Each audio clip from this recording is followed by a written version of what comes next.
Vamos orar, meus irmãos. Deus Todo-Poderoso que está nos céus, nós queremos louvar o Teu nome nessa manhã, Senhor. O Senhor que tem cuidado de nós, o Senhor que tem dado sentido à nossa vida, que tem enchido nosso coração da Tua paz, o Senhor que tem nos unido como família espiritual e que tem produzido no nosso coração esse desejo de estarmos aqui nesse lugar. Senhor, quão bom é estar aqui, quão bom é estar no convívio e na comunhão dos nossos irmãos, de podermos nos relacionar uns com os outros e de encontrarmos a Tua presença e a Tua direção na vida de cada um. E até na manifestação das nossas fraquezas, porque humanos somos, podermos contemplar a Tua misericórdia e o Teu cuidado com a Tua igreja, revelando que mesmo nas nossas falhas, o poder do Senhor opera e faz com que sejamos edificados. Muito obrigado, Deus Santo, por esse momento de culto. Obrigado por essa oportunidade de podermos transformar em cântico, em melodia, em harmonia, transformarmos em oração, em adoração, toda essa gratidão que há no nosso coração e esse amor que o Senhor tem derramado em nós. Agradecemos ao Senhor pela fidelidade de Teus filhos na entrega dos dízimos e das ofertas, reconhecendo que o Senhor é Senhor sobre as nossas vidas e reconhecendo a importância do investimento na Tua obra. E rogo ao Senhor a Tua bênção sobre as famílias da Tua igreja, tanto a bênção do sustento material, quanto a bênção da compreensão, da maturidade, do comprometimento espiritual. E pedimos ao Senhor a Tua bênção também sobre a direção na administração desses recursos, para que cumpram a Tua vontade, Senhor. Agora, ó Deus, pedimos ao Senhor que nos fale nessa manhã, porque nós queremos entender mais a respeito do Senhor, da vontade do Senhor, para que possamos colocar isso em prática. Queremos que a nossa gratidão, o entendimento de todo o bem que temos recebido do Senhor, se transforme em ações que promovam o Teu reino. Então fala aos nossos corações e molda as nossas vidas, ó Deus. Oramos ao Senhor em nome de Jesus, o nosso Salvador. Amém. Os irmãos podem se assentar.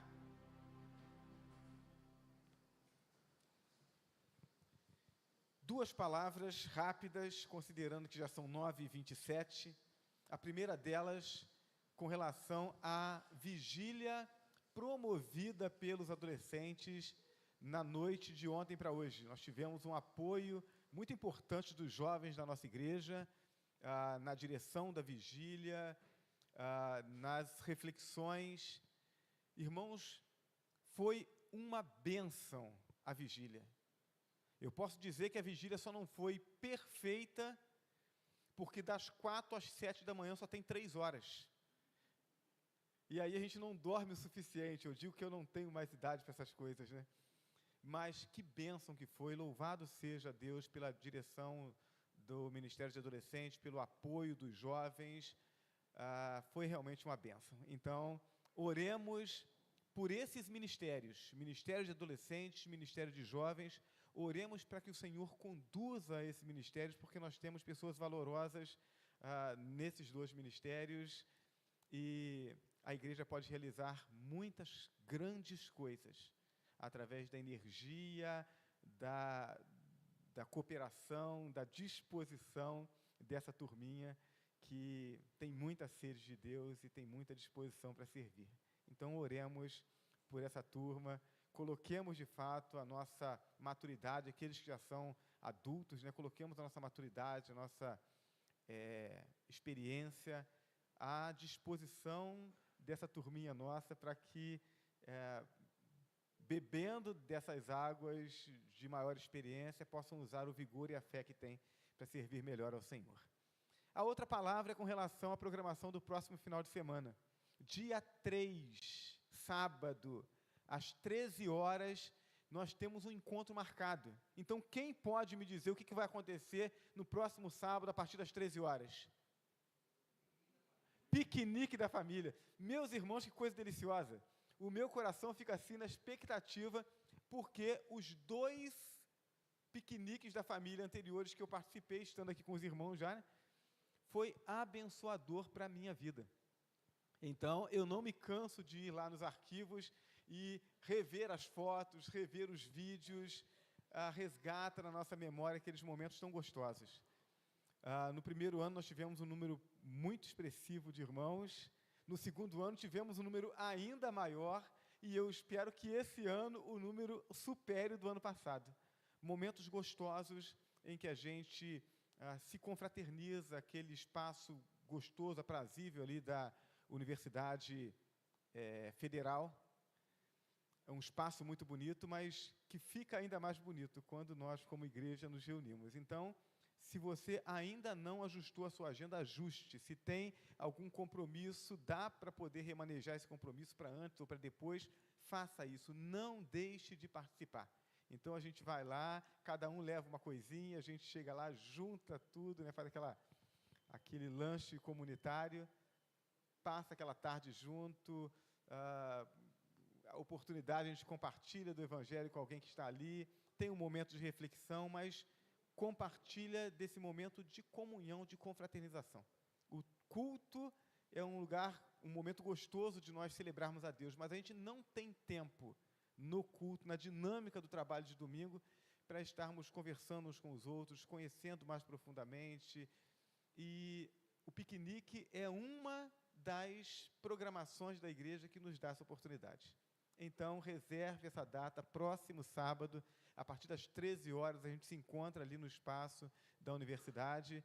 Então, quem não sabe exatamente onde fica, onde a gente se reúne ali, é só parar ali naquele estacionamento em frente ao planetário, ali a gente vai se encontrando, vai se achando e vai se encaminhando para onde a gente normalmente se reúne. Então, organize-se para participar, para abençoar e ser abençoado. Quando você vai numa programação como essa, você recebe a bênção que a programação proporciona, mas a sua presença também abençoa. Então, eu quero ser abençoado pela sua presença no próximo sábado. Amém? Muito bem, meus irmãos, nós vamos fazer a leitura bíblica na carta de Paulo aos Efésios.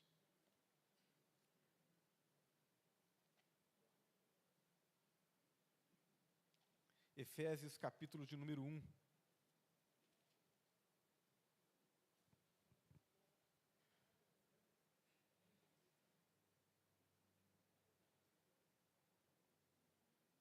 Efésios, capítulo 1, apenas o verso 3 vai ser essa leitura introdutória, mas nós vamos estar tratando do conteúdo até o verso de número 14.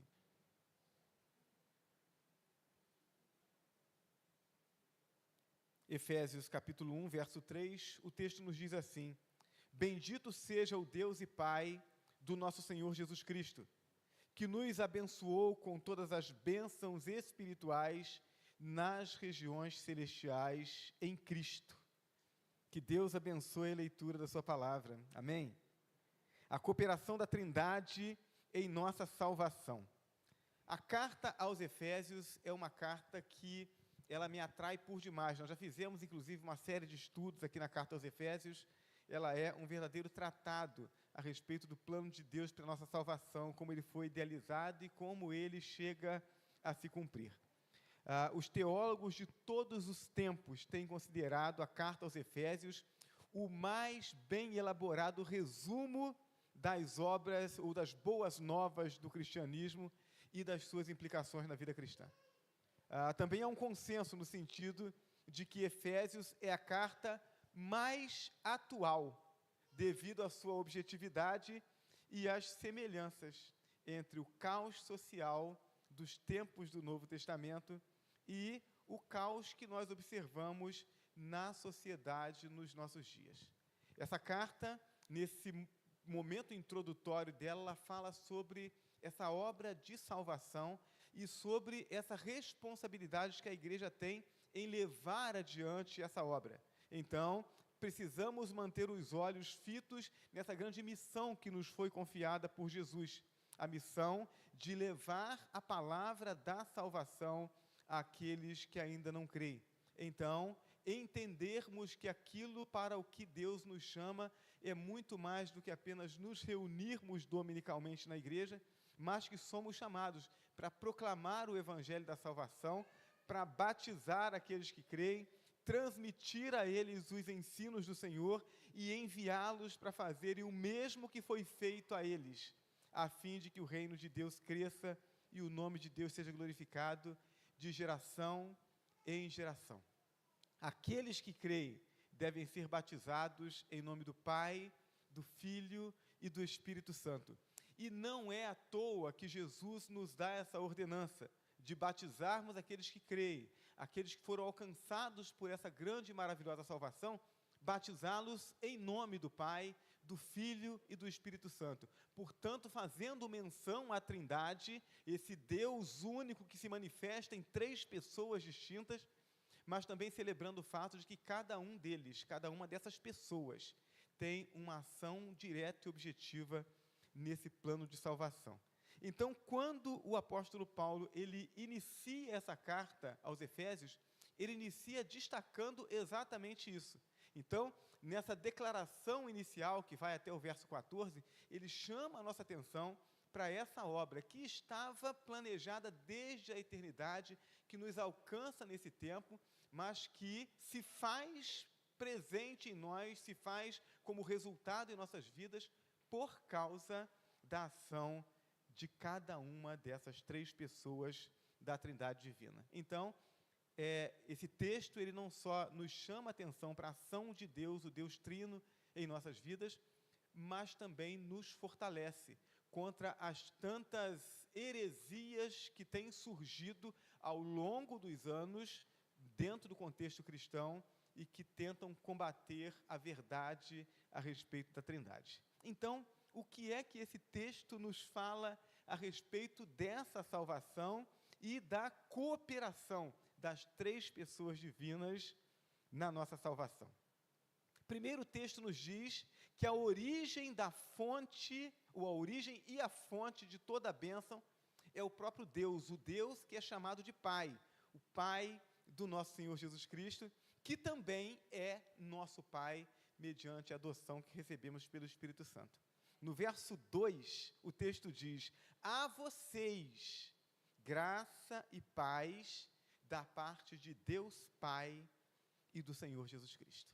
A vocês que estão sendo alvo dessa carta, os crentes na cidade de Efésios, mas também, na cidade de Éfeso, mas também a todos os demais crentes que em todos os tempos leriam essa carta, a vocês, graça e paz, da parte de Deus, que é o nosso Pai.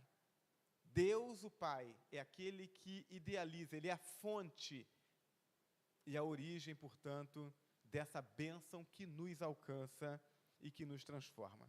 É Ele quem nos tem abençoado. Deus, o Pai, é quem nos tem abençoado com essa salvação.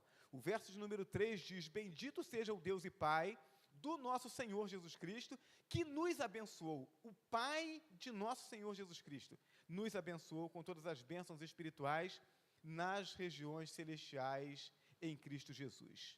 Foi Deus, o Pai, quem nos escolheu. É o que diz o verso 4.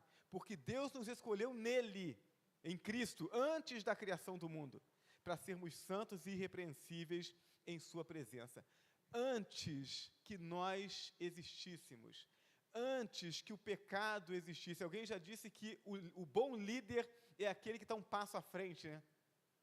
E aí, quando falamos a respeito de Deus, nós podemos afirmar que quando o diabo foi lá no Éden para tentar Eva, no sentido de fazer cair a humanidade, Deus já havia preparado um plano para a salvação da humanidade. Deus não foi surpreendido, e desde a eternidade Ele tinha a mim e a você no seu coração.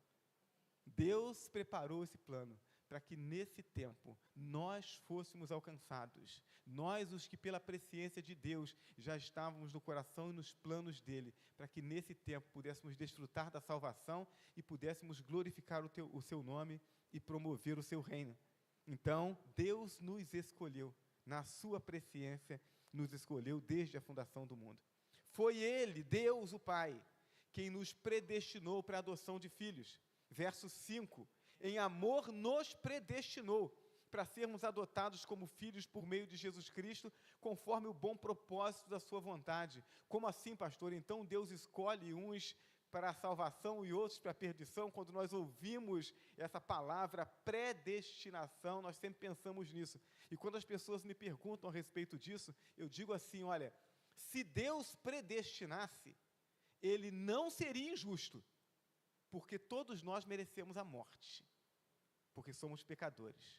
Mas, em todas as minhas leituras, eu ainda não encontrei nenhum texto bíblico que me permita com tranquilidade afirmar que Deus predestina no sentido de escolher uns para a salvação e outros não. O que o texto nos faz entender é que as pessoas são predestinadas à salvação através de Jesus Cristo. Uma vez ouvindo a palavra do Evangelho da salvação e crendo e depositando a confiança em Jesus Cristo, então temos a nossa salvação assegurada para todo sempre. Não há como perder aquilo que a gente não conquistou. Cristo conquistou para nós. E a gente dá graças a Deus por isso, né? Nossa vigília dessa noite, falando a respeito dos ídolos do coração, pudemos, a partir do testemunho, da palavra, da reflexão de cada jovem, olharmos para dentro de nós e enxergarmos algumas coisas que normalmente a gente não quer enxergar.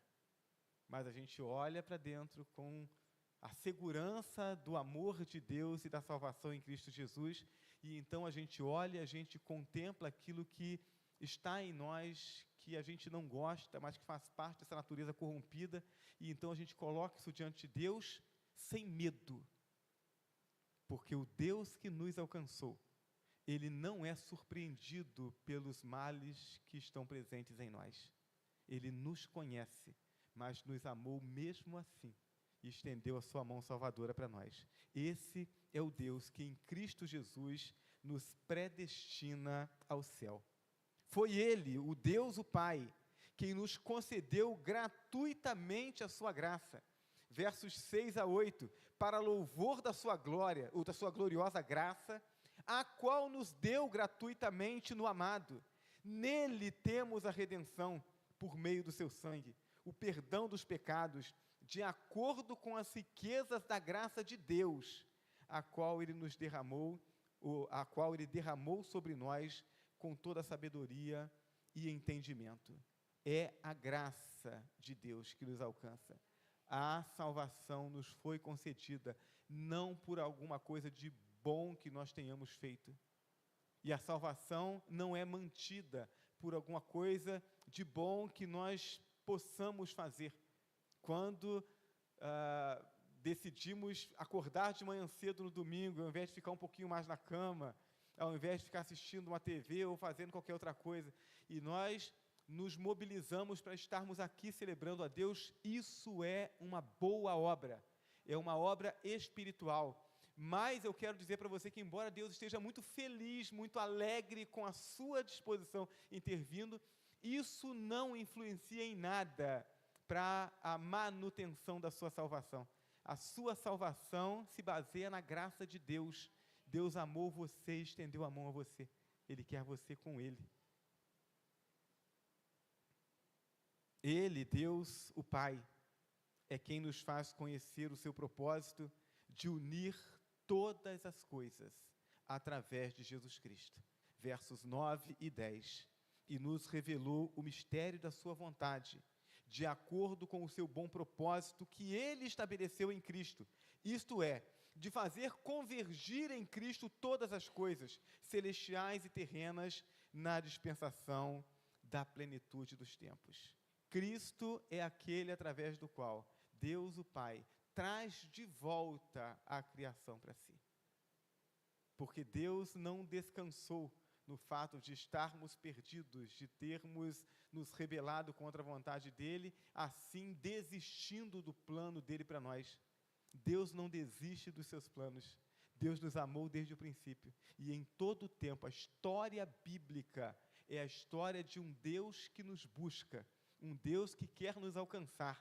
quando o apóstolo Pedro fala sobre a queixa de alguns crentes ou de algumas pessoas dentro da igreja, dizendo que Jesus não vai voltar mais, de que já tinha passado muito tempo desde a promessa e que estavam esperando que Jesus voltasse logo, que chegasse logo o final dos tempos e que estava demorando, ele diz, não está demorando. O que acontece é que Deus tem aquelas pessoas que Ele sabe que de geração em geração ouvirão a sua palavra, crerão na sua palavra e serão unidos a Ele. E por causa dessas pessoas que Ele sabe que darão ouvidos à palavra, Ele retarda a volta do Senhor Jesus, para que em cada geração, as pessoas que têm o seu coração aberto para Deus, tenham a oportunidade de ouvir do Evangelho e de serem alcançados por essa salvação. E é por isso que nós, os crentes em Jesus Cristo, não podemos cessar de pregar, porque a salvação ela vem através do ouvir, e ouvir a palavra de Deus. Ninguém será salvo sem o conhecimento do Evangelho. Então, se nos incomoda pensar que aqueles que não ouvem o Evangelho e morrem dessa forma, partirão para uma eternidade sem Deus, precisamos nos mobilizar para que aqueles que estão ao alcance da nossa voz possam nos ouvir declarar que só em Cristo há salvação.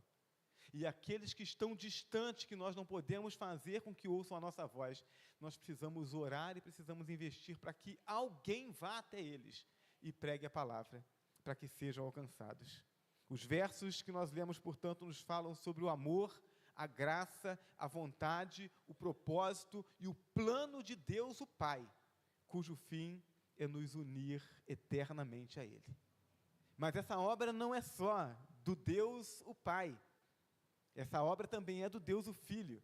A esfera da bênção, portanto, já que a origem, já que o plano é de Deus, a esfera da bênção, dentro da qual a bênção é concedida e recebida, essa esfera é o Filho Jesus Cristo. Essa verdade é tão insistentemente afirmada que nesses 14 primeiros versículos, Jesus é mencionado pelo nome, pelo título ou pronomes 15 vezes. Em 14 versículos, Jesus é mencionado 15 vezes, e Paulo faz isso, para que aqueles que são seus leitores entendam que é em Cristo Jesus, não em obras, não em religiosidade, não por causa de uma herança de um povo, mas em Cristo Jesus, que a salvação nos é concedida. Os crentes são, portanto, os salvos e fiéis que estão em Cristo Jesus.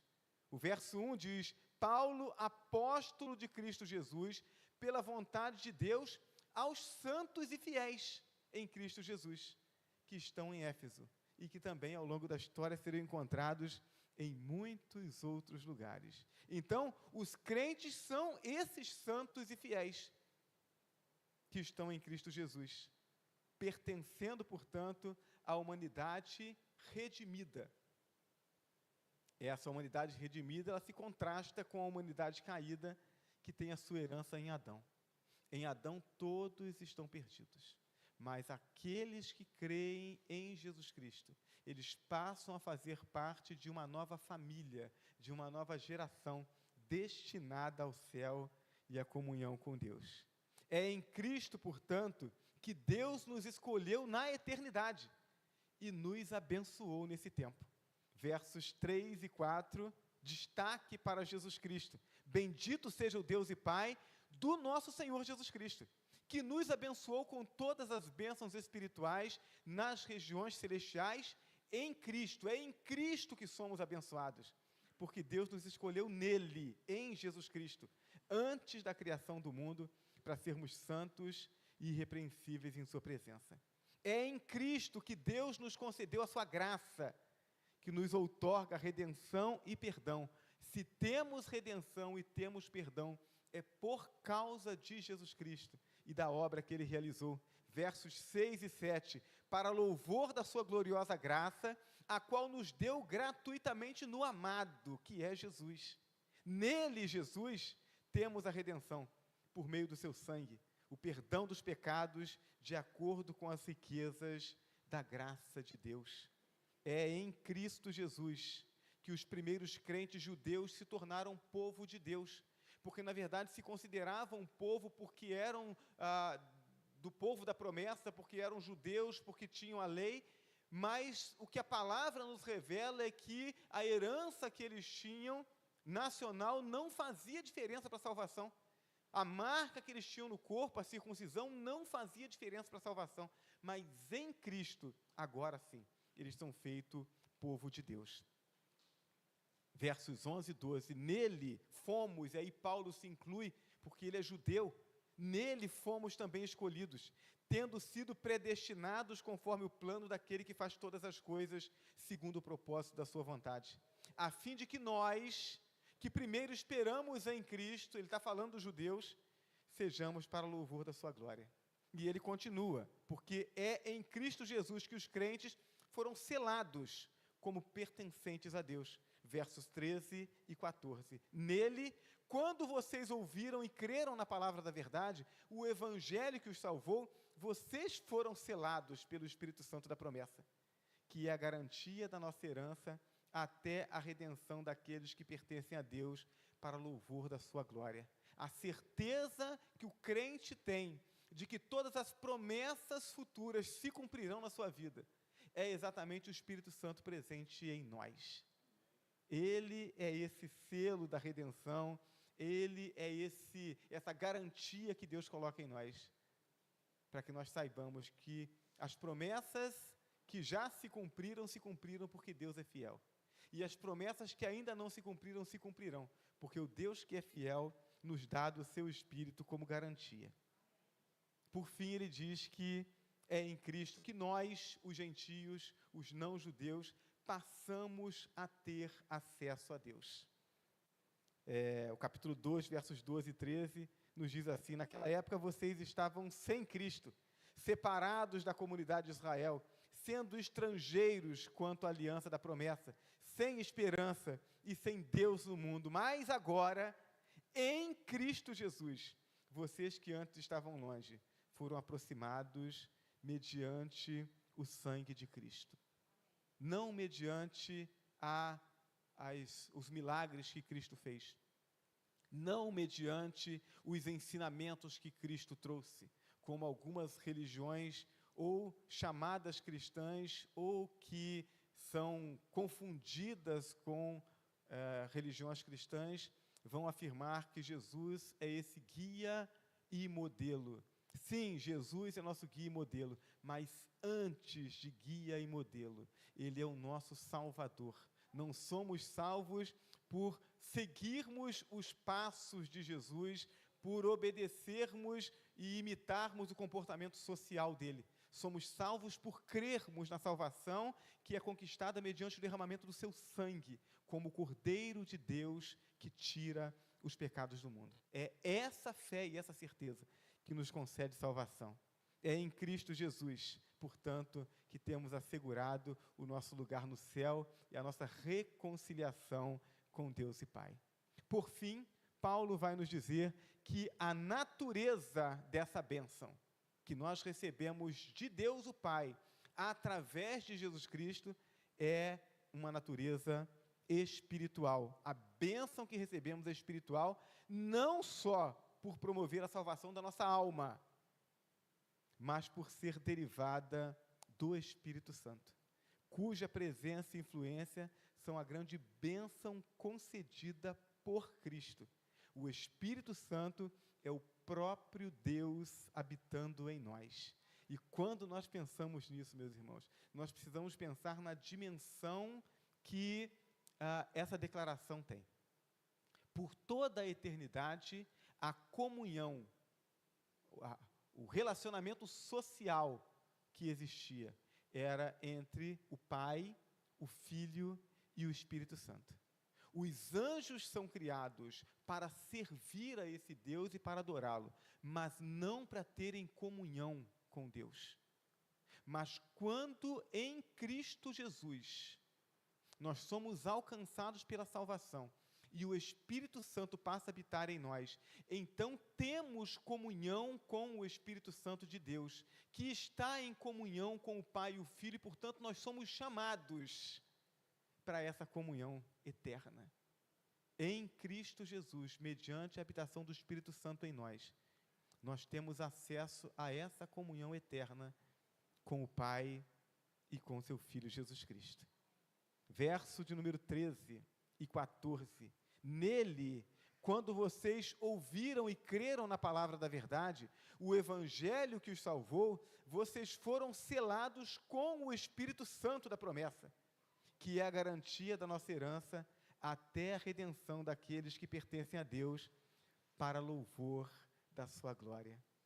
As bênçãos do Espírito Santo se contrastam com as bênçãos, ou a expectativa das bênçãos materiais do Velho Testamento. Se nós fôssemos ler, a gente não vai fazer isso agora, para não gastar tempo desnecessário, mas eu sugiro aos irmãos que depois em casa façam a leitura desse texto, o texto de Deuteronômio 28, de 1 a 14. É a promessa das bênçãos de Deus para o povo que está sendo levado para a terra prometida. E Deus vai falar sobre bênção de colheita, sobre bênção de direção, sobre bênção na família, sobre bênção nas lutas contra os inimigos. E Deus vai estar dizendo, olha, vocês se mantendo fiéis, eu vou abençoar a vida de vocês. Ele vai citando, mas todas as citações, elas dizem respeito ao sustento de um povo, dizem respeito aos benefícios de uma caminhada segura nesse mundo. Mas quando nós falamos sobre a bênção que nos alcança através do Espírito Santo, essas bênçãos se contrastam com as bênçãos prometidas no Velho Testamento.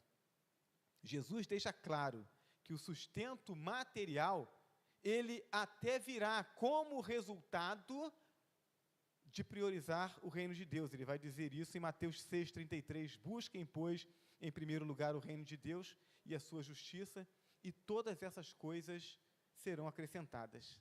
Mas as promessas no Espírito Santo deixam claro que elas são superiores às promessas materiais. Em Jeremias, capítulo 31, versos 31 a 34, Deus nos fala sobre essas promessas espirituais. E Ele vai dizer, então chegando os dias, declara o Senhor, então chegando os dias, declara o Senhor, quando farei uma nova aliança com a comunidade de Israel e com a comunidade de Judá. Não será como a aliança que fiz com os seus antepassados, quando os tomei pela mão para tirá-los do Egito, porque quebraram a minha aliança, apesar de eu ser o Senhor deles, diz o Senhor. Esta é a aliança que farei com a comunidade de Israel depois daqueles dias, declara o Senhor. Porei a minha lei no íntimo deles, e a escreverei nos seus corações. Serei o Deus deles e eles serão o meu povo. Ninguém mais ensinará o seu próximo, nem o seu irmão, dizendo, conheça o Senhor, porque todos eles me conhecerão, desde o menor até o maior, diz o Senhor, porque eu lhes perdoarei a maldade e não me lembrarei mais dos seus pecados. A promessa de Deus, através da salvação que é em Cristo Jesus e da presença do Espírito Santo em nós, é que a sua lei estaria em nossos corações, não mais em tábuas de pedra, não mais exigindo de nós uma obediência a uma lei escrita para que pudéssemos ter garantia de salvação, mas a presença do Deus vivo em nós, nos conduzindo pela comunhão, nos constrangendo pelo amor, nos motivando a caminhar na sua direção, fazendo com que tenhamos o entendimento, a visão espiritual para entendermos a vontade de Deus e o desejo de fazermos a vontade de Deus. Paulo, escrevendo aos Romanos, no capítulo 8, ele vai dizer que aqueles que são da carne se inclinam para as coisas da carne, mas os que são do Espírito se inclinam para as coisas do Espírito. O Espírito Santo, que está em íntima comunhão com o nosso Espírito, testifica constantemente ao nosso Espírito que somos filhos de Deus. E aí eu não sei quantos dos irmãos podem testemunhar do mesmo sentimento, mas eu me lembro, no início da minha caminhada cristã, eu não tinha muitas informações, por uma razão que eu não faço ideia qual. Quando eu me converti na primeira Igreja Batista em Mendes, a classe de novos convertidos não funcionava, sempre funcionou antes, sempre funcionou depois. No período que eu ingressei na igreja, aquela classe não funcionava, eu não sei dizer porquê. Então, essa construção das bases da fé cristã, elas demoraram um pouco de tempo. E eu, às vezes, não sabia justificar, não sabia fundamentar devidamente essa minha caminhada com Deus. E, às vezes, as pessoas me faziam perguntas e eu não sabia, não tinha as respostas. Mas, mesmo não tendo as respostas, dentro de mim eu sabia que Deus estava habitando. Que algo havia sido transformado completamente em mim, não era algo apenas de um entendimento intelectual, algo mudou em mim. Isso é a presença do Espírito Santo de Deus, nos convencendo dia a dia que nós somos filhos de Deus e nos mantendo nessa caminhada, na direção da vontade e do propósito de Deus para nós. É esse Espírito que nos conduz para confirmar a natureza da bênção, a bênção que nos alcança pela presença do Espírito, ela se manifesta nas regiões celestiais. Verso de número 3, bendito seja o Deus e Pai do nosso Senhor Jesus Cristo, que nos abençoou com todas as bênçãos espirituais nas regiões celestiais em Cristo Jesus. Pastor, o que é isso? O que são essas regiões celestiais? Regiões celestiais não é o céu azul da natureza, a gente chega ali fora, hoje não vai dar, né? Está nublado. Mas se tivesse tempo limpo, a gente olha que céu azul lindo. É esse o céu, é essa região celestial? Não, não é essa região celestial da natureza. Também não é o céu da graça, a vida eterna desfrutada já na terra, né? O céu já vivido aqui, que é a realidade que nós desfrutamos desde o momento que cremos em Jesus Cristo. Porque o céu, a vida eterna, não começa depois da morte, começa quando a gente está caminhando com Deus. Então, se a nossa comunhão com Deus foi restituída, nós já vivemos o céu aqui na terra, nós já vivemos a comunhão com Deus, mas não é esse céu que é o desfrutar da presença de Deus e da vida eterna. Também não é o céu da glória eterna, né? O estado final dos remidos, o céu morada final. Não, esse céu nós só experimentaremos dele quando nós ressuscitarmos, recebermos um corpo espiritual e eterno, e aí sim habitaremos nesse lugar. Nem os salvos em Cristo Jesus que morreram estão nesse lugar ainda. Esse lugar será inaugurado com a volta de Cristo. Então também não é esse lugar. Mas sim o mundo invisível. Quando a Bíblia fala sobre regiões celestiais, ela fala sobre o mundo invisível, aquilo que está acontecendo ao nosso redor, mas que nós não conseguimos ver, como se fosse uma quarta dimensão, uma realidade espiritual, onde Cristo reina, onde o nosso destino eterno já está traçado e onde a nossa nova natureza já é realidade presente. Eu já fui crucificado com Cristo, eu já ressuscitei com Cristo, na realidade espiritual, nesse mundo espiritual, nessas regiões celestes, aquilo que está destinado para mim já é realidade. É por isso que nós dizemos que o crente não pode perder a salvação, porque na eternidade nós já estamos com Deus, não há como mudar isso. Então nós podemos tropeçar, podemos cair, podemos desfrutar mais ou menos daquilo que nós temos como oportunidade de viver na presença de Deus aqui. Mas mudar o nosso destino final, se de fato cremos em Jesus Cristo, não, isso não é possível, porque estamos seguros nele e seguros para sempre. A obra que Deus o Pai, através de Jesus Cristo, da morte e ressurreição de Cristo e pela ação do Espírito Santo em nós, realizou em nós, é uma obra eterna. Concluímos, portanto, com a certeza de que todas as bênçãos do Espírito nos são dadas pelo Pai, se estivermos no Filho. Assim, o crescimento e a maturidade espiritual são ferramentas que nos capacitam a irmos mais fundo naquilo que Deus já nos deu. Quando eu exercito a minha fé, quando eu exercito os meus hábitos espirituais, quando eu me dedico mais, o que eu estou fazendo não é garantir a minha salvação, é mergulhar mais fundo naquilo que Deus já me concedeu. Mas Ele já me concedeu, Ele já concedeu a cada um de nós. Não há mais o que conquistar, nem há o que perder. Mas, como na posse de uma jazida de diamantes, eu preciso adquirir as ferramentas necessárias, tanto para poder garimpar esses diamantes, quanto para poder depois lapidá-los, a fim de desfrutar do melhor valor e do maior valor que ele tem. Mas a jazida já é minha. A salvação já é nossa, de cada um de nós. O que nós precisamos entender é que, tendo posse dessa salvação, fruto do amor de Deus por nós, do sacrifício de Jesus por nós e da ação do Espírito Santo em nós, tendo posse dessa salvação, nós podemos e devemos mergulhar fundo nessa relação com Deus. Fomos reconciliados com Deus o Pai, mediante o sacrifício do Filho e da ação do Espírito. Não podemos tratar isso como coisa de pouco valor. Eu preciso, no meu dia a dia, me dedicar no sentido de experimentar o máximo possível, ir mais fundo possível dentro dessa realidade humana que eu vivo, cercado pela corrupção do pecado.